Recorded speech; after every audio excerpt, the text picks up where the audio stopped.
नमस्कार दोस्तों, मैं रामदास गौतम। दोस्तों फिर से स्वागत है एक न्यू वीडियो में। और आज के वीडियो में हम बात करने वाले हैं तथागत गौतम बुद्ध के उपदेश के बारे में।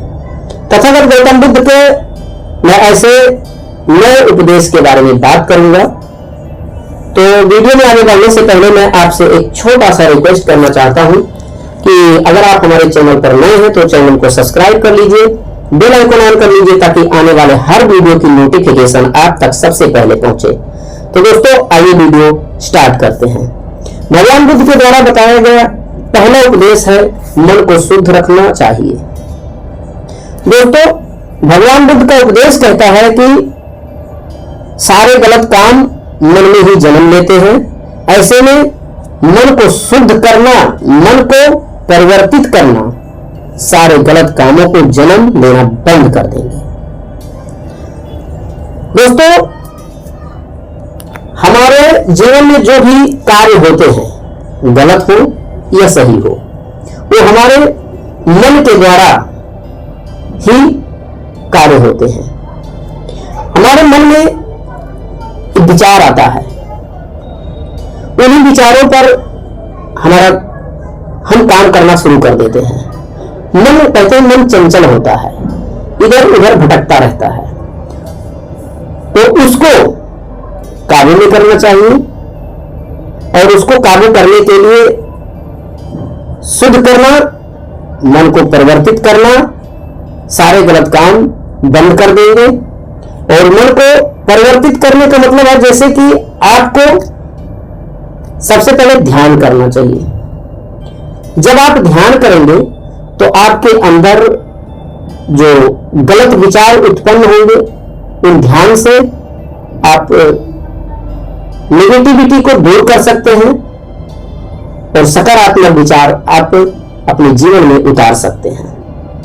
तो दोस्तों भगवान बुद्ध का पहला उपदेश ये कहता है कि मन को शुद्ध रखना चाहिए। मन को शुद्ध रखने के लिए हमें क्या करना है? मेडिटेशन करना है, हमें ध्यान करना है। तथागत गौतम बुद्ध के द्वारा बताया गया जो दूसरा उपदेश है वो कहता है कि बुराई को अच्छाई से खत्म किया जा सकता है। बुद्ध उपदेश देते हैं कि बुराई को बुराई से खत्म नहीं किया जा सकता है, बल्कि और बढ़ जाता है। जैसे घृणा या नफरत, दुश्मनी जैसे हमारे मन में बुराई से हमारे मन में ये सब चीजें हमारे जीवन में आ जाती हैं और इससे हमें प्रॉब्लम होने लगती है, हम परेशान होने लगते हैं। तो बुराई को बुराई से नहीं बल्कि अच्छाई से ही खत्म किया जा सकता है, प्रेम से ही खत्म किया जा सकता है। जैसे कि अगर आपको कोई बातों बातों में कोई बुरा शब्द कह दिया तो आप भी अगर उसे बुरा शब्द कहेंगे तो आपसे वो घृणा करने लगेगा, आपसे नफरत करने लगेगा, आपकी उससे दुश्मनी पैदा हो जाएगी और जीवन में धीरे धीरे एक बहुत बड़ा घात बन जाएगा और हम परेशान होने लगेंगे। तो इसके लिए हमें घृणा, नफरत और दुश्मनी को खत्म करने के लिए हमें प्रेम की जरूरत पड़ती है और हम सामने वाले को प्रेम से ही बात करें तो बेहतर रहेगा। तो भगवान बुद्ध का जो दूसरा उपदेश था ये कहता है कि बुराई को अच्छाई से खत्म किया जा सकता है, प्रेम से खत्म किया जा सकता है। तो हमें एक दूसरे से प्रेम करना चाहिए। और भगवान बुद्ध के द्वारा बताया गया तीसरा उपदेश है कि मन में मोह न रखें। जितना ज्यादा आप सांसारिक चीजों के प्रति मोह होगा उतना ज्यादा दुख होगा। इसीलिए यानी किसी वस्तु से लेकर मनुष्य जानवर तक के प्रति मोह का भाव न रखकर दया का भाव रखना चाहिए। दोस्तों मन में मोह न रखें, दया का भाव रखें, दया दिखाएं।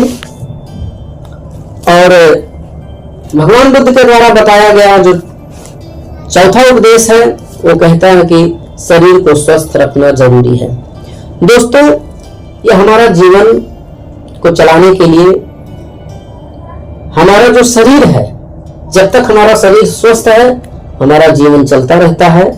और इसी जीवन को चलाने के लिए हमें अपने शरीर को स्वस्थ रखना है। शरीर जब निरोगी रहेगा तो मन भी स्वस्थ रहेगा,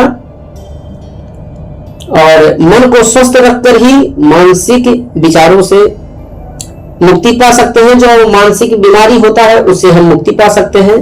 देखिए, जब शरीर में हमारे कोई प्रॉब्लम रहेगा, जैसे हमारा सर दर्द हो रहा है, पेट दर्द हो रहा है, बुखार है, तो हमारा जब शरीर हमारा बीमार पड़ जाता है तो हमारा जो मानसिक स्थिति है वो भी बीमार पड़ जाता है, और हमारा दिमाग कभी भी सही डायरेक्शन में कोई निर्णय नहीं ले सकता है और ना ही लेगा। इसीलिए दोस्तों कहते हैं भगवान बुद्ध चौथे उपदेश में कहते हैं कि शरीर को स्वस्थ रखना बहुत जरूरी है, क्योंकि यह जीवन बहुत ही महत्वपूर्ण है। भगवान बुद्ध का पांचवा उपदेश कहता है कि कम शब्द बोले। कम शब्द बोलने से हमें बहुत फायदा होता है। बहुत से लोग होते हैं कि वो बोलना जब शुरू करते हैं तो बोलते रह जाते हैं। अगर उनका ना सुना जाए तो वो गुस्सा हो जाएंगे। बहुत सारे शब्द क्लेश और घेरा फैलाते हैं। उनके बजाय वो एक ही शब्द बोले, शांति से बोले और प्रेम से बोले। प्रेम लाने का मन करें। जब हम कम शब्द में अच्छी बातें बोलते हैं, प्रेम से बोलते हैं, तो एक दूसरे के प्रति प्रेम भाव पैदा होता है, मैत्री भाव पैदा होता है, एक दूसरे के ऊपर दयावान बनते हैं लोग। तो इसीलिए तथागत गौतम बुद्ध कहते हैं अपने पांचवें उपदेश में कि कम शब्द बोले, वजनदार बोले और प्रेम से बोले। भगवान बुद्ध का छठवां नियम कहता है, यानी छठवां उपदेश कहता है कि मन पर विजय प्राप्त करना चाहिए। अगर आप किसी भी क्षेत्र में आगे बढ़ना चाहते हैं, किसी भी क्षेत्र में सक्सेस होना चाहते हैं, सफल होना चाहते हैं, तो अपने आप पर, अपने मन पर विजय प्राप्त करें। दूसरों को, अगर दूसरे के ऊपर विजय प्राप्त करना कोई बड़ी बात नहीं है, कोई महानता नहीं है। आप जब तक आप अपने ऊपर विजय प्राप्त नहीं करेंगे तब तक आप कोई भी सफलता नहीं हासिल कर सकते हैं। तो सफलता हासिल करने के लिए अपने आप पर, अपने मन पर विजय प्राप्त करें, मन पर विजय पाए। जिस इंसान ने अपने मन को काबू में कर लिया उसे कोई हरा नहीं सकता है। भगवान बुद्ध कहते हैं कि जो इंसान अपने मन पर काबू कर, मन बहुत विचलित होता है, कभी कुछ सोचता है, कभी कुछ करने को कहता है, कभी कुछ करने को कहता है। कभी कभी ऐसा होता है कि हम जब मोबाइल खोलते हैं ना, खोलने से पहले हम सोचते हैं कि हमें ऐसा वाला वीडियो देखना है, और जब हमारे सामने वीडियो कुछ और आता है तो हम दूसरे वीडियो पर क्लिक कर देते हैं और दूसरे ओर चले जाते हैं। तो दोस्तों यह है मन का खेल। तो ये जो हमारा मन है उसको काबू में रखें। अगर आप अपने मन को काबू में कर लेंगे तो आपको दुनिया में कोई भी हरा नहीं सकता है। किसी भी क्षेत्र में आप जाएं, आप हारेंगे नहीं, आपको विजय प्राप्त होकर ही रहेगा। आप सक्सेस होना चाहेंगे तो सक्सेस होकर ही रहेंगे। भगवान बुद्ध का सातवां उपदेश कहता है क्रोध से सजा मिलती है। क्रोध करने से बचना चाहिए, क्योंकि क्रोध करने के लिए सजा नहीं मिलती है, बल्कि क्रोध करने की वजह से सजा मिलती है। दोस्तों हमें आज हम देखते हैं मार्केट में, या आज हम देखते हैं बहुत से लोग ऐसे होते हैं जो छोटी छोटी बातों पर गुस्सा हो जाते हैं, क्रोध करने लगते हैं। तो इससे हमें बचना चाहिए। क्रोध को जितना भी शांत आप रख सकते हैं, जितना सहन कर सकते हैं, उतना हमारे लिए, हमारे जीवन के लिए, हमारे परिवार के लिए, हमारे समाज के लिए बहुत ही अच्छा रहेगा। इसीलिए भगवान बुद्ध का जो सातवां उपदेश कहता है कि क्रोध से सजा मिलती है। तो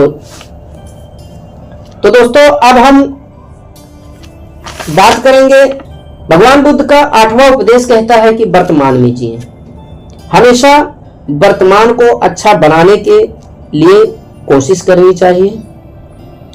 भविष्य में क्या होगा और भूतकाल में क्या हो चुका है इसके बारे में चिंता नहीं करनी चाहिए।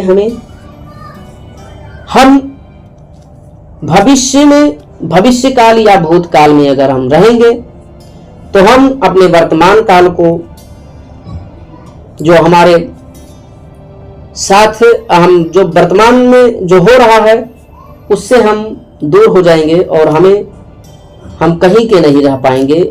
हम जो भी चाहेंगे वो हमें नहीं मिल पाएगा, हम कहीं तक नहीं पहुंचेंगे और हम पीछे रह जाएंगे। इसीलिए भगवान बुद्ध 8वें उपदेश में कहते हैं कि वर्तमान में जिए। और दोस्तों, भगवान बुद्ध का जो 9वां उपदेश कहता है कि खुशियां बांटें। खुशियां बांटने से जीवन बढ़ता है। ठीक इसी तरह से जैसे एक मोमबत्ती से कई सारे मोमबत्तियां जलाई जा सकती हैं, लेकिन इसे एक मोमबत्ती की आयु पर कोई असर नहीं पड़ता है। इसीलिए दोस्तों, खुशियां बांटें। आप खुशियां बांटेंगे तो आप भी खुशियों से भर जाएंगे, आपका जीवन खुशियों से भर जाएगा। और आप घृणा करेंगे, नफरत करेंगे, घृणा बांटेंगे, नफरत बांटेंगे तो आपके जीवन में भी घृणा और ही नफरत ही होगा। इसीलिए भगवान बुद्ध अपने 9वें उपदेश में कहते हैं खुशियां बांटे, खुशियां बटोरे। तो दोस्तों, हमारा वीडियो आज का यहीं तक रहेगा। फिर मिलेंगे एक अगले वीडियो में। जब तक के लिए आप स्वस्थ रहिए, मस्त रहिए और अपने काम में व्यस्त रहिए दोस्तों। और हाँ, वीडियो देखने के लिए बहुत बहुत धन्यवाद। और दोस्तों, अगर वीडियो पसंद आए तो वीडियो को लाइक, चैनल को सब्सक्राइब और एक छोटा सा कमेंट करके अपनी राय जरूर दें। धन्यवाद।